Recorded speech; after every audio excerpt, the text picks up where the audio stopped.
Fall camp has their first scrimmages. It's Locked On Sunbelt.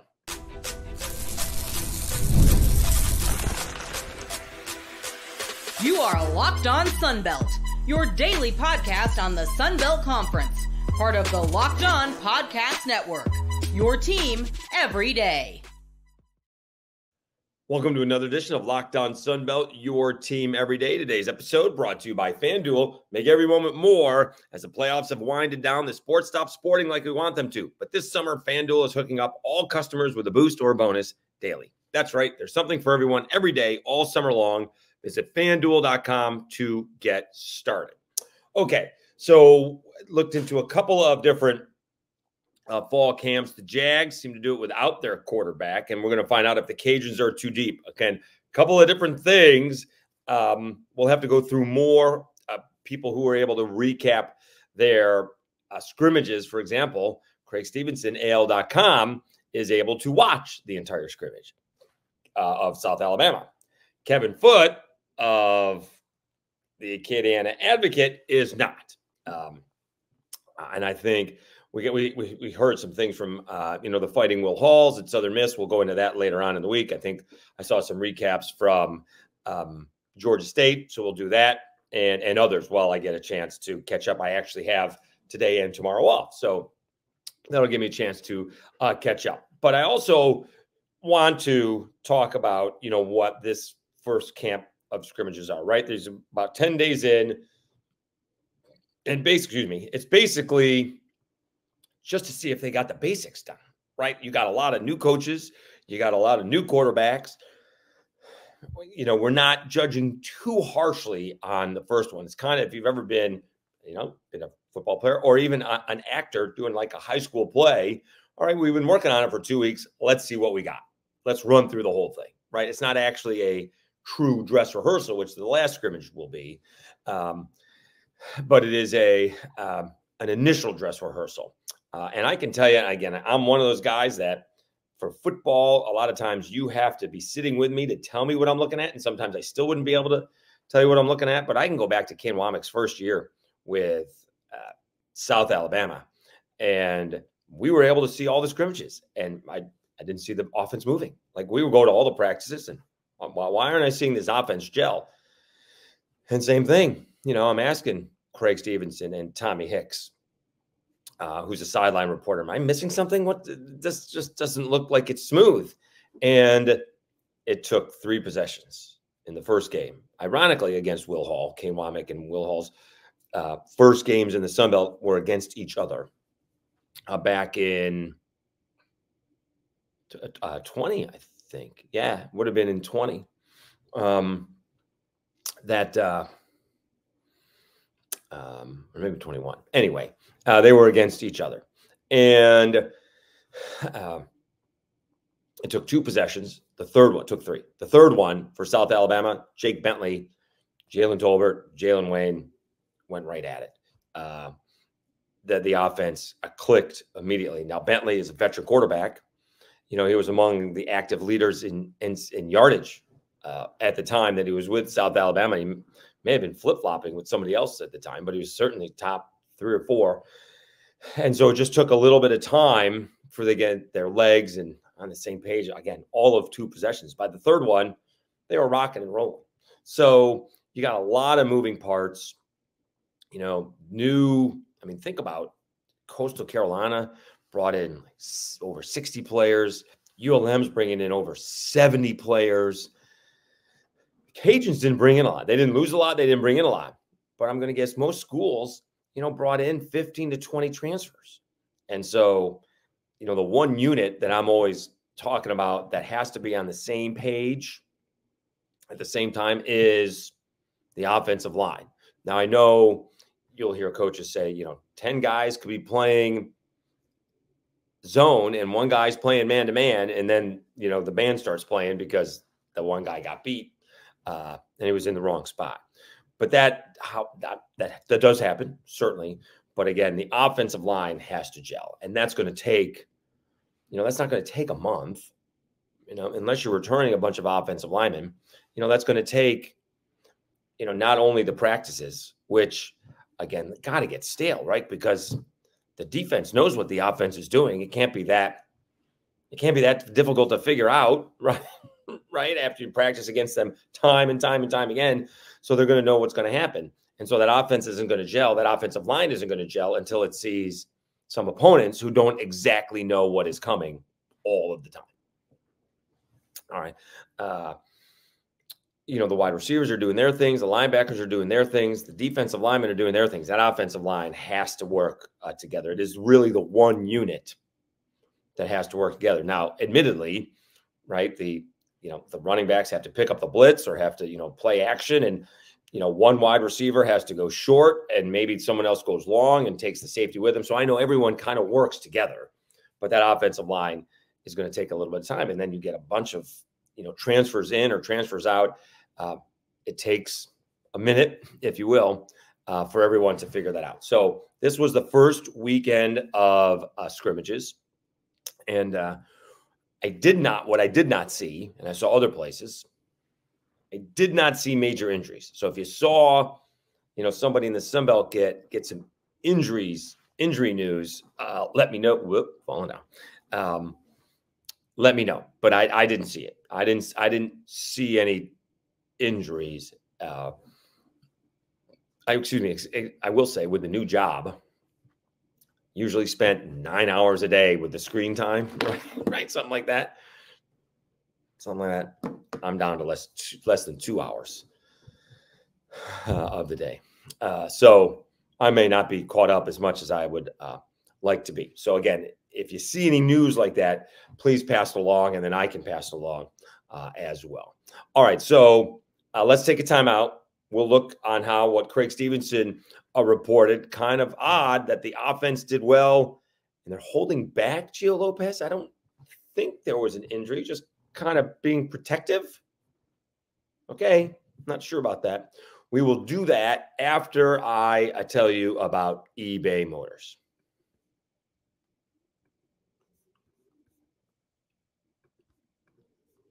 Passion, drive, and patience. The formula for winning championships is also what keeps your ride or die alive. eBay Motors is everything you need to maintain your vehicle and level it up to peak performance. Superchargers, roof racks, exhaust kits, LED headlights, and more. And whether it is speed, power, or style, eBay Motors has you covered. With over 122 million parts for your number one ride or die, you'll always find exactly what you're looking for. And with eBay Guaranteed Fit, your part is guaranteed to fit your ride every time or your money back. Because with eBay Motors, you're burning rubber, not cash. With all of the parts you need at the prices you want, it's easy to make your car the MVP and bring home huge wins. Keep your ride or die alive at ebaymotors.com. Eligible items only. Exclusions apply. eBay Guaranteed Fit. Only available to U.S. customers.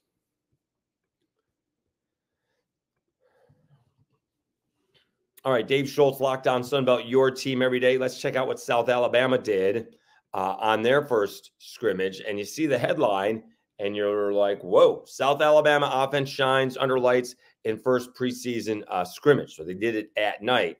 And my first reaction to the headline that's going to catch my attention, because here comes Gio Lopez, right? He had a great bowl game, did not have a very good spring practice. Craig didn't want to look too much into that. Craig Stevenson, Jaguars beat writer for AL.com. But again, if you're telling me that the offense is as vanilla as it can be, you got to be able to complete a swing pass or a dump off pass or something. Okay. So I'm all perked up when it says South Alabama offense shines under lights in first preseason scrimmage, except the Jaguars' various offensive units rolled up 631 yards unofficially, 36 first downs, reaching the end zone 6 times during the 110-play scrimmage. They did so despite the absence of presumptive starting quarterback Gio Lopez, who was held out of action for precautionary reasons, but was on the sideline in full uniform all night. So not exactly sure what the thought process is there. Let's read more of the article and see if we find anything else out, because you can't touch the quarterback. I don't know if he got banged up during during camp or anything along those lines. But it does not Craig does not go into the issues about Gio Lopez. Again, that we're, maybe they could touch him. It looks like the quarterbacks don't have a special. They got a picture of them. Doesn't look like they got a special helmet on. So let's talk about what they did to do. Major Applewhite said it was a long one. We went 60 plays with each unit, and I think the threes got in there and even got about 35 to 40 plays. We were able to work a lot of different situations, which is good. First and second down, third down, some red zone, some backed up near the end zone, some 2-minute. We worked a lot of different scenarios. It was good to see the guys play in those situations. There was a lot of stuff to clean up, obviously. It was the first time we got out there and we were tackling for 2 hours. We got to work on tackling, got to work on ball security. Those things show up. We'll have another scrimmage next Saturday, but overall I was pleased with the effort, but I'll have to go back and watch that on tape because you can't see it all. So second team quarterback, Bishop Davenport, he played with the first team in Lopez's absence. The Utah State transfer, 13 of 20 for 228 yards and a pair of touchdowns to Jamal Pritchett. And all these stats this is Craig and probably Tommy Hicks keeping the stats themselves. Freshman quarterback Jared Hollins was a second team offense, and he went 10 of 20 for 84 yards with an interception. A walk-on, Brett Nezat, who I saw play at Saraland when I first got to Mobile in 19. And Jared Jones split third team reps. Nezat went 7 to 10 passes for 46 yards and a touchdown. Jones rushing 3 times for 63 yards. Let me see if we got Jamal Pritchett's. Pritchett was the top offensive performer of the day, hauling in 5 passes for 142 yards and the 2 scores. The senior from Jackson got behind the defense on back-to-back possessions for touchdowns, a 60-yarder against the first-team defense, and a 24-yarder during red zone work. All right. So, again, I'm not sure what you can take from, scrimmage that the lead quarterback did not play. Sometimes, it would say, Craig would write, he suffered pull quad and they didn't want him to play. They're giving him a couple extra days, nothing serious. But I didn't see anything in that article. I guess they just didn't want him to play, or maybe they wanted maybe they wanted to see the other guys a little bit more, and he's going to play in the next 2 scrimmages, and he's the guy. They kind of already know that. So we'll see. Again, South Alabama is one of those teams that just has a lot of question marks, right? How's Major going to do in his second chance as a head coach? They are, new quarterback, left-handed quarterback, new running back, offensive line, new star wide receiver, although they did lose Colin Lacey, who's up here with me in Louisville, but they do get Devin Voisin back. So that will help out. Maybe they use the tight ends a little bit more. And so there's a lot of questions there, a lot of questions on the defensive side of the ball. As Craig says in the article, usually the defense is ahead of the offense when it comes to, early season fall practice, but not in this case. And so it was a little bit different for South Alabama in this first scrimmage. Sounds like it went pretty well. And again, I did not read. Let's go through it again. Did not see anything about injuries, and that's really all you really care about. All right. I will say, and I don't think this sounds like a real name, but it's a great name. Freshman Fluff Bothwell led all ball carriers with 68 yards and a 3-yard touchdown on 9 carries, while Tulane transfer Iverson Celestine added 32 yards and a 4-yard score on 9 attempts. First-team running backs Kentrell Bullock and Braylon McReynolds played only a handful of snaps each, combining for 9 carries, 27 yards, including Bullock's 8-yard touchdown run. That I can see more, okay, where you got the starting running backs. You don't want to take a chance with them at all, right? You want to get them a little bit in there for timing and picking up the blitz, but I would see that more so than not playing your starting quarterbacks. But I'm a big fan already of Fluff Bothwell. I mean, that sounds like a fake name from a Ron Burgundy movie. Sounds like he does the weather or something like that. But already we have a leader in the clubhouse for name of the year in the Sun Belt, Fluff Bothwell. So we're looking forward to seeing him running for the Jags this season if he can get some getting there, but behind McReynolds and Bullock. All right. Okay, let's take a time out. Again, the difference between South Alabama is you get to watch the practice. The Cajuns, you don't. So we'll talk with Kevin Foote, read his article about the preview, and apparently the Cajuns are too deep, if that's an issue. We'll do that right after I tell you about FanDuel.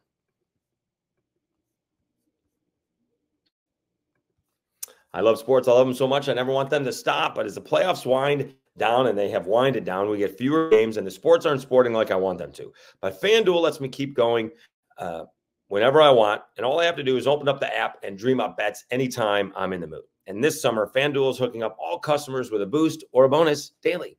That's right. There's something for everyone every day, all summer long. So head over to FanDuel.com and start making the most out of your summer. FanDuel, official sports betting partner of Major League Baseball.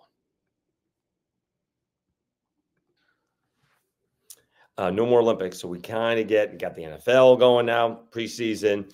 And baseball is the big thing. And we're just not that far away from college football kicking off and the NFL kicking off. So we will all get in that FanDuel mode here as we go along throughout the summer. Still have golf. That's still going. And then you get the FedEx Cup is coming up as well. Okay. Let's talk about the Jaguars, not the Jaguars, the Cajuns. We just talked about the Jaguars. It is Dave Schultz, Locked On Sunbelt, your team every day. Again, the big question for the Cajuns is the quarterback, because I think they are pretty well set at a lot of their positions. You know, Zylan Perry can hang on to the football.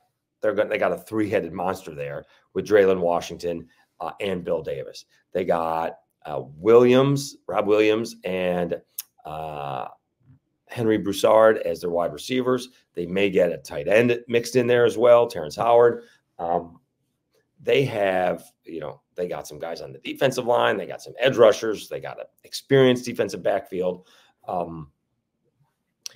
They just need a quarterback. They need the conductor. They need a quarterback. So it was heading into the scrimmage. Even Mike Desimo told Kevin Foote, he's like, doesn't know what the format is. We have a problem that we've never had here before. Desimo and his staff have preached throughout the preseason. The 24 Ragin' Cajuns have depth that they've enjoyed since winning the crown, the Sunbelt Crown in 2021. It's a good problem. We still have 4 groups that are rolling. Typically, at this point, you're down to 3, and it is what it is. We're fortunate to have a 4th group that's still rolling, so that makes it more of a challenge to figure out the format. It'll be more regular move down the field stuff than it will be situational, just because your third downs and stuff like that come up. Through 6 practices, there's frankly to like so far. All right. They talk about defensive lineman Antoine Bayless, right end Jathan Caldwell. All those guys have been banged up a little bit with hamstrings. So they have not had the injury bug yet. All right. Told our team, Desimo told the team that they're not ready to play a football game yet. So, don't get cocky. Through the first 6 battles, in terms of the quarterback, right, we have Chandler Fields, who is supposed to be the starting quarterback, taking reps with the first team to begin with, and then Ben Woldridge, who's healthy. Through the first 6 practices, neither redshirt senior quarterback has separated between themselves, between Chandler Fields and Ben Woldridge. They're both playing really well. Ben is 100% healthy. All right, the last couple of days, Ben has probably played a little bit better than Chandler, but before that, it's a flip of a coin. They're both plenty talented and both playing really good.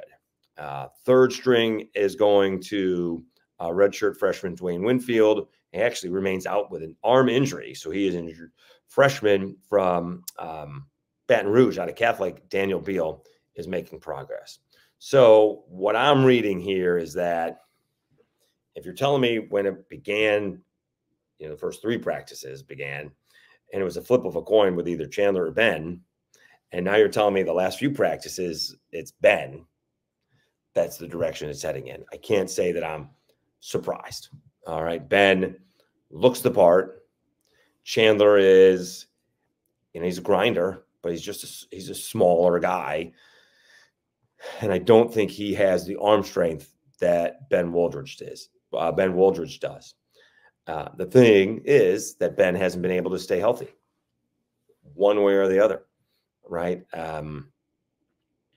Was hurt in, I think the Troy game in 22, and then injured his foot really early, I think in the UAB game. And then he tried to avoid a surgery and he couldn't. And that's when Zion Chris came in and ran all over and passed all over UAB. So according to Desmo, it just sort of seems like it's heading towards Ben Wooldridge. It'll be interesting to see if you can gauge some things coming out of the players, because I think I've mentioned this before. The players know who is playing better, right? That's not a secret, who's throwing the ball better, who's completing more passes, who's reading the defense correctly. So they know, and we'll see if that changes, right? The Cajuns have the early part of the schedule. They got 2 very winnable ball games, Grambling at home and Kennesaw State. And then, the next 2 winnable. They get Tulane at home, and then they go on the road to Wake. Tulane, maybe a tougher game at home than Wake on the road is. We'll see. The defense is going to step up. Kevin Foote wrote about in Sunday's paper, they got to stop the run better. They were not very good about stopping the run, and that leads to everything else not going well for your defense and getting off the field on 3rd down. But if the defense sort of like Georgia Southern's defense, if Georgia Southern's defense and the Cajuns defense get a little bit better, it takes a little pressure off of that offense. We don't have to score 32, 31, 35, 42 points just to stay in the game and potentially win it, right? If we're scoring 42 points, we damn well better be winning this game by a lot, right? And with Georgia Southern's case, those usually are still 1-score games, right? The Cajuns, they're more of a, grind it out, on the ground and make big plays when you have to. But that defense usually came up with big plays. So we'll see what happens there. But it does look, my reading of it, and I don't know anything more than what we just read, that it does look to be pointing towards Ben Wooldridge. But again, just 1 week in to practice. So we'll see. Again, I'll have more of a chance running errands on today. I got to get a new tire. We got to get a new license, and we got to register the car. So I'm going to have plenty of time to read up on the rest of the Sun Belt and what they did. And we'll continue to recap this, see if we can get some coaches on. It'd be nice if I was in my apartment, and you can see I'm still not in the apartment, still in a hotel. So we will continue to go over what happened in the first camp scrimmages. Certainly there'll be press availability this week and find out what happened in Cajuns camp. But other than that, we look forward to, keep on rock and rolling. Still going to do, voices of the Sun Belt, and we'll get some more beat writers on as well as, the season quickly approaches. What do we got? 3 weeks, right? 1, 2, 3 weeks, less than 3 weeks to go before college football kicks off. We are, see if we can get, here's the idea. This is the plan, right? If I can get to 1,400 subscribers in 1 week, basically 25 between this week and next Monday, and then give me 2 weeks, almost 2 full weeks to get that 100, to get to 1,500, we're going to be close. We're going to be very close. I can feel it. We're going to get close to that 1,500 subscribers because football season is here. Football season is basically here. All right. Have a great day. All right. I actually have a couple of days off, so that's nice. So enjoy the beginning of the week. Thank you so much for tuning in. Please let people know about the Sun Belt podcast, Lockdown Sun Belt. Really appreciate everybody that does tune in. And again, we're going to get very close to that 1,500 in 3 weeks. The goal is to get to the first 1,400 in 1 week. All right. Thanks so much for tuning in. Again, I'm your host, Dave Schultz, and you've been watching and listening Locked On Sun Belt, your team every day.